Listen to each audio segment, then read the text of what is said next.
Hai, ijoollee Oromoo akkam jirtu? Baga nagaan walitti deebine. Kun chaanaalii irratti wantoota adda addaa irratti isiniif dhiyeessinudha. Ifamu har'a viidiyoo tokko isiniif qabadhee dhiyaadheen jira. Gara viidiyoo kanaatti utuu hin darbin dura warri maatii koo taatan laayik, sheera kanaa gootan kabajaan isin gaafadha. Warri chaanaalii kanaaf haaraa taatan immoo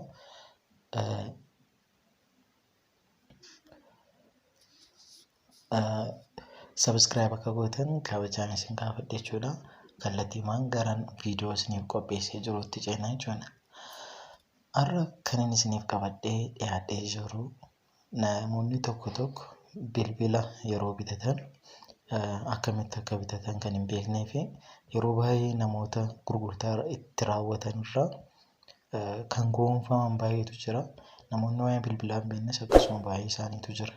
Sababii kanaaf haala salphaatiin bilbila bitachuu fennu adda baasnee bitachuu akka dandeenyutti applikeshinii qophaa'ee jira. Har'a applikeshinii sana wajjin wal isin barsiisaa jechuudha. Sun ta'ee osoo jiru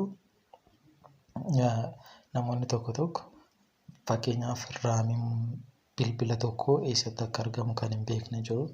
Seetingii keessaa bakka akkamitti akka hin argamu kan hin beekne jiru. GB'n hanga moobaayiliin sun qabatu kan hin beekne iddoon ilaalamu namoonni hin beekne jiru. Akkasumas immoo bilbiloonni tokko yeroo hojjetamanii hayikoppi ta'anii jechuudha. Utuu keessi isaanii GB'n isaa guddaan ta'een fakkeenyaaf yoo GB'n isaanii 4 ta'e 16 jedhamanii kan hayikoppiitiin hojjetaman jiru. Barreeffamaan gaafa ilaallu 16 jedha. Gaafa gara hojiitti seenu yookaan immoo waa keessatti kuufachaa deemnu sun keessaa akka keessoon isaa jechuudha. Bakki kuufannaa keessoon isaa nu gahu jechuudha. Waama xiqqoo yookaan applikeshinii tokko dabarfannee nu jalaa fuulii ta'a jechuudha. Sababii kanaaf har'a applikeshiniin har'a isinitti agarsiisu wanta kana baay'ee isiniif salphisaa jechuudha. Amma kallattii applikeshiniin kun kan inni irraa argamu pileestoorii irraa argachuu dandeessu. Pileestoorii irraa maqaan applikeshinii kanaa jechuudha My Android kan jedhudha. My Android jennee gaafa sarchi goonu nuu fida jechuudha. Ifama daataa cufaadha.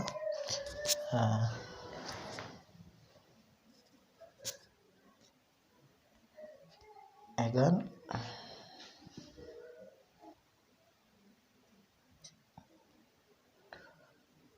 bifa haaraatiin hin bane bilbilli koo sila daataan isaa cufaa gadi ta'eef jechuudha. My Android isheettu kana sarchi goonu iddoo kanatti nuu fida jechuudha. Faayidaan applikeshinii kana namoonni bilbilaa hin beekne gara bilbila sanaatti applikeshinii kana dabarfatanii yookaan daawunlood godhanii waa'ee bilbila kanaa ilaaluu danda'u jechuudha. Anis na ajaa'ibu yaadonni waa'ee bilbila kanaa irratti kennamanii baay'een isaanii kan gaarii kan ta'edha. Amma gatiin ofii kootiin jalqaba daawunlood godhee jiruu fi oopannaan jedha instaaliin jedhu. Namoota bilbila isaanii irraa hin qabneef garuu bakka open jettu kanatti instaaliin kan inni fidu. Amma kallattiimaan erga daawunlood gootanii booddee kana keessaa baatanii bakka applikeshinichi jirutti barbaaddanii bantu jechuudha. Yeroo kana bifa kanaan nu bana kunuuti nuuf fideera. Waa'een bilbilaan qabadhee jiru kana jechuudha. Guutummaa guutuutti raamiin isaa meeqa akka ta'e, iskiriin saayiziin isaa meeqa akka ta'e, isa sirrii isaa jechuudha. Fuudheera kan inni nuuf kaa'u. Yeroo kana fayyadamtan daataan barbaadu daataa cufuu dandeessu. My phone appis bootan an dabarfadhe akkasumas bilbilarra kan turan kan qabu gatii ta'ee fi xiqqoo ishee waa'een isaa badaa waan intini nama jedhamti. Dubbiin keenya ijoon akkamittiin akka bilbila kana meemoorii isaa adda baafachuu dandeenyudha. Bilbilli kun amma fakkeenya meemooriin isaa GB'n isaa jechuudha. Itti waamni isaa 62dha. 62 total GB asii 57 jedhee jira. Kana jechuun sirriima 62% yeroo kaa'u GB'n bilbilaa akka inni kaa'amu jechuudha. Gara internet speedii yeroo daataan banaa ta'u kan nutti agarsiisudha. Inni rakkinaan qabu bilbila daawwachuu dhiisuuf rakkinaan qabu. Murtee isaan bilbila keenya gaafa ilaallu jechuudha. Kaameraan isaa qulqullinni isaa baay'ee guddaa ta'uu qaba. Sanaaf sun immoo kan inni ittiin beekamu meegaapiksiliin moobaayilii tokko guddaa ta'ennaan kwaalitiin moobaayilii sanaas akkuma sana guddaadha jechuudha. Fakkeenyaaf kaameraa infoormeeshinii seeru kana gaafa hubannu argitanittuni baakiin bilbila kana jechuudha meegaapiksiliin isaa 16 firoontiin isaa 24dha. Kun asuma sirrii isaadha jechuudha. Waa'ee bilbila kanaa adda baafachuuf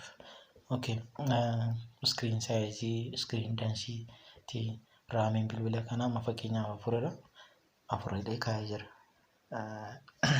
Namni nu gowwoomsuu hin danda'u jechuudha. Yoomuu waa'ee bilbilaan beeknu ta'e kallattii maas keessa galee ilaaluu dandeenya. Android version bilbila kana 8.1.0 argitanitti Oreo jechuudha.